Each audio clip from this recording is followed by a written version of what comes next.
তুমিটা হতে হবে আয়নার মতো স্বচ্ছ আর পানির মতো বিশুদ্ধ। টানটা হতে হবে আত্মার, মিলটা আমাদের স্বভাবে নয়, বরং মিলটা হতে হবে মনের। তবেই না আমরা আত্মার আত্মীয় হব, পিওর সোলমেট। কখনো দুষ্টু মিষ্টি খুনসুটি, কখনো বা তুমুল ঝগড়া, কখনো ভরপুর রোম্যান্স, আবার কখনো বা পুরোপুরি নিরামিষ। কখনো ভীষণ কাছে থাকবো, কখনো বা অনেক দূরে। তবে দূরত্বটা হতে হবে চোখের, মনের নয়। মনের দূরত্ব ভীষণ ভয়ঙ্কর। এক বিছানায় পাশাপাশি শুয়ে থেকেও কারো কারো মাঝে যোজন যোজন দূরত্ব থাকে।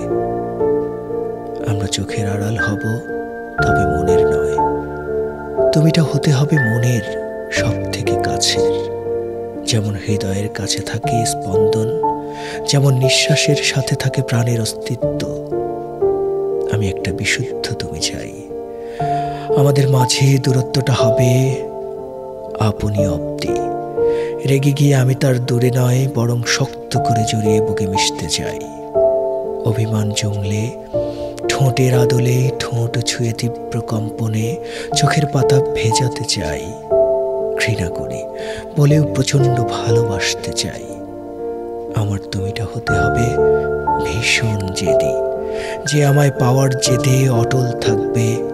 সব কিছুর ঊর্ধ্বে তার কাছে প্রায়োরিটি পাবে শুধুই আমাদের সম্পর্ক। তুমিটা হতে হবে ফরমালিন মুক্ত। আমি আমার মনের জন্য একটা স্বাস্থ্যকর তুমি চাই। কোনো তুমি নামক হানিকারক ফুড পয়জন আমার চাই না, যে ধীরে ধীরে মন মস্তিষ্ক দুটোই নষ্ট করে দেবে, কলিজায় পচন ধরাবে, শিরা উপশিরায় বিষক্রিয়ায় ছাই করে দেবে। না, এমন তুমি আমার চাই না। সেই তুমি যে মন আর মস্তিষ্কের জন্য বড্ড বেশি হানিকারক।